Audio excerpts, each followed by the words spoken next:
तो जी जय श्री कृष्णा जय श्री राधे। आज मैं आपको कथा सुनाने जा रहा हूँ श्री तुलसीदास जी के पाणी ग्रहण संस्कार अर्थात श्री तुलसीदास जी और रत्नावली के विवाह के बारे में। यह एक ऐसी कथा है जिसके बाद श्री तुलसीदास जी का जो ज्ञान है, जो अनुभव है, अनुभूति के रूप में बदल जाता है। अर्थात जब उन्हें शब्द ब्रह्म के रूप में श्री राम के यशोगान को सुनने मिला है, उसकी अनुभूति, उसका साक्षात्कार श्री तुलसीदास जी को इसी कथा के माध्यम से, इसी कथा के मोड़ से उनके जीवन में ये कथा बड़ी दिव्य है और बहुत ही हृदयस्पर्शी है। ये हम सभी के जीवन से जुड़ी हुई है, इसीलिए इस कथा को प्लीज शेयर ज़्यादा कीजिएगा और आनंद से सुनिएगा। तो क्या हुआ है कि एक सरयू पारीण ब्राह्मण परिवार, जिनमें रत्नावली नाम की एक सुंदर सुशील मणियों और रत्नों के समान दिव्य गुणवान कन्या जिसका नाम रत्नावली है, वह जन्मी है। रत्नावली के पिता और माता यम द्वितीया अर्थात भाई दूज के दिन यमुना जी में स्नान के महात्म को जानते हुए यमुना जी के किनारे स्नान करने आए, दान पुण्य किया और उसी समय कुछ ब्राह्मणों को रत्नावली के पिता ने रत्नावली की कुंडली दिखाई। रत्नावली की कुंडली देखने के बाद विद्वानों ने, ब्राह्मणों ने यह निश्चय किया कि ये बालिका निस्संदेह ऐतिहासिक है, ये इतिहास बनाने आई है, इसका नाम अजर अमर होने वाला है। जैसे ही रत्नावली के पिता ने सुना कि अरे वाह, मेरी बच्ची का भाग्य इतना प्रबल है, तो उन्होंने विद्वानों से यह प्रश्न किया कि फिर तो इसका पति भी बहुत ही प्रबल भाग्य वाला होगा। बोले हाँ, ये दोनों ही राम भक्त होंगे। अब किस प्रकार से मैं उस दिव्य बालक को, इसके पति को, इसका हाथ दूं, यह उपाय हे पंडितों आप मुझे बताइए। तब पंडितों ने कहा कि राम जी के जीवन का मूल था धैर्य। आप धैर्य रखिए और जाकर के यहाँ श्री तुलसीदास जी नाम के एक विद्वान बालक की राम कथा चल रही है, उसे श्रवण कीजिए। समय आने पर इस पे ईश्वर की कृपा होगी, भगवान श्री राम की कृपा होगी और इसके सुयोग्य जो वर है वो इसे मिलेगा। अब रत्नावली के माँ, रत्नावली के पिता और रत्नावली स्वयं तीनों ही जाकर के श्री तुलसीदास जी की कथा प्रांगण में बैठ करके श्री तुलसीदास जी की दिव्य कथा को सुनने लगे, जो राम कथा थी।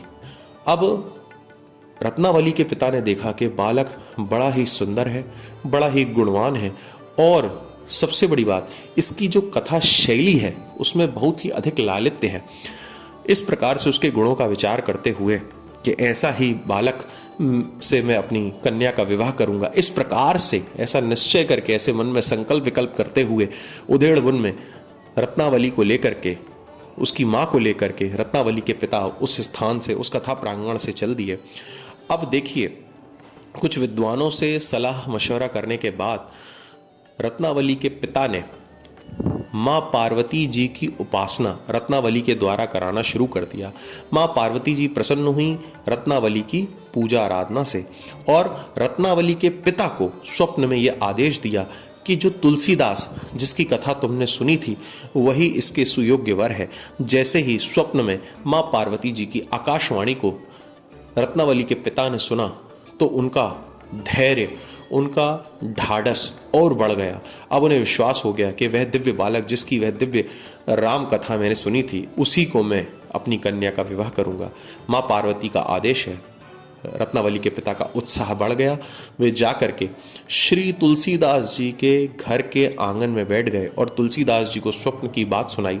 तुलसीदास जी ने कहा कि वैराग्य और अनुराग एक साथ इनको धारण नहीं किया जा सकता। मैं विरक्ति के मार्ग पे चल पड़ा हूँ और मैं आगे जाकर के वैराग्य को ही धारण करना चाहता हूँ।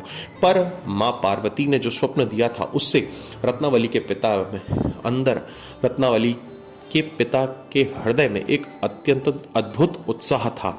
वे तुलसीदास जी के द्वार पर आमरण अनशन के लिए बैठ गए।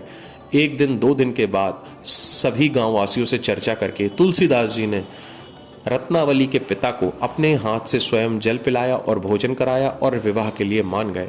शुभ समय पर लग्न पत्रिका रत्नावली की भेजी गई। बहुत ही सुंदर गुण मिले हैं रत्नावली और तुलसीदास जी के और इसके बाद विवाह हुआ है। विवाह के समय चूंकि तुलसीदास जी बचपन से अकेले थे और उन्हें कभी प्रेम नहीं मिला था, वह संसार को जानते नहीं थे। जब उन्हें दिव्य गुण वाली और दिव्य स्वरूप वाली रत्नावली प्राप्त हुई तो वे उसके मोह में ही बह गए।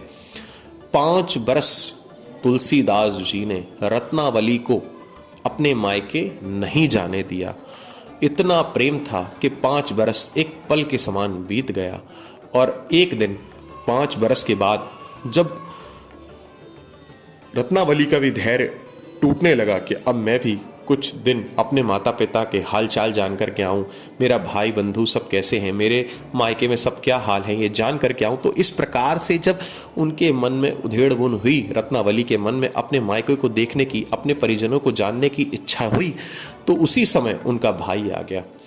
तुलसीदास जी कहीं कथा करने के लिए गए हुए थे। जब वह कथा करके आए तो पता चला आजू बाजू वालों से कि वह तो रत्नावली जो उनकी पत्नी है वह अपने भाई के साथ अपने मायके की ओर चली गई हैं। और बस यहीं से तुलसीदास जी अपने ससुराल की ओर प्रस्थान करते हैं और आगे की कथा कल। जय श्री राधे, जय श्री कृष्ण।